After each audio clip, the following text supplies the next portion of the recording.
এটা একদম আপু হচ্ছে মেহেদি পাতা কালারের ভিতরে, এটাও কিন্তু 3500 টাকার একটা ড্রেস। এটা মনে হয় ইসের বিপুল ব্র্যান্ডের একদম অরিজিনাল ইন্ডিয়ান, একদম হচ্ছে সিল্কি শিপন আছে না, দেখেন কতটা হাই কোয়ালিটির কাপড়। এই ড্রেসগুলো না পাওয়ার পরে আপনি তো খুশি হবেন, বাট আমার জানি যে কতটা লস করে এই ড্রেসগুলো দিতে হইতেছে। সো আপনারা যারাই নেবেন একটু প্লিজ মানে হচ্ছে যার দরকার হবে সে নেবেন। এইগুলো আপু কোনো রিটার্ন পলিসি নাই, কারণ এটা টোটাল একটা লস প্রজেক্ট আমার, লস ড্রেস যেগুলো আপনারা পেয়ে যাচ্ছেন আপনারা খুশি হচ্ছেন, বাট আমার কতটা লসে দিতে হইতেছে আমি জানি।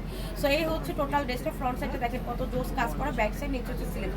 যার পছন্দ হচ্ছে নিয়ে নিন। অ্যান্ড এইটার স্ক্রিনশট নিয়ে প্লিজ গুগলে একটু সার্চ করে দেখেন যেটার আসলেই প্রাইস কত। অ্যান্ড এইটা দোপাট্টা জুড়ে এরকম শিপনের ভিতরে পেয়ে যাচ্ছেন, যেটা দোপাট্টাটা খুবই নাইস, খুবই নাইস। যার পছন্দ হচ্ছে নিয়ে নিব। অ্যান্ড এইটা আপু জিতে যাওয়ার মতো একটা প্রাইস, জিতে যাওয়ার মতো একদম হচ্ছে এখানে ড্রেস পেয়ে গেলেন। এই হচ্ছে সালোয়ারটা, যেটা আপনি কন্ট্রাস্টে পেয়ে যাবেন। খুবই চমৎকার একটা ড্রেস, নামমাত্র দামে এই মুহূর্তে আমরা পেয়ে যাচ্ছি। যার ভালো লাগবে এখন স্ক্রিনশট নেন, পেজে চলে যান, নাম ফোন নাম্বার অ্যাড্রেস সহ। প্রাইস যাচ্ছে অনলি 1700 টাকা।